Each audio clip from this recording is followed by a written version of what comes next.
欢迎大家搁再来收看阿嬷讲故，互你听。今日阿嬷要讲的故事是一本《鸟仔请唱歌》。这本册的文字甲图拢是由五味太郎所写甲画的，是由青林出版社所出版的好册。即马阿嬷开始来念这本册哦，《鸟仔请唱歌》。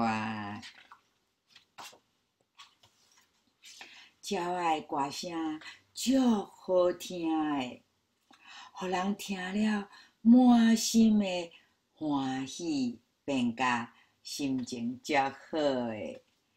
鸟仔的歌声足有精神的，听了就清醒啊，变甲充满活力。鸟仔的歌声真柔美。互人听了就笑嗨嗨，鸟仔的歌声足清亮的，就算原本想要做歹代志，听了就会拍消念头。鸟仔的歌声会互人产生勇气，会互人回忆怀念起较早的代志，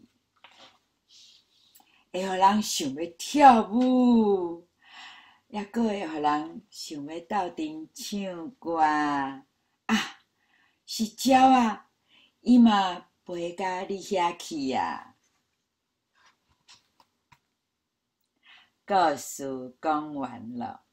台语歌真好听吼，欢迎大家搁再来收看阿嬷讲故，互你听，拜拜。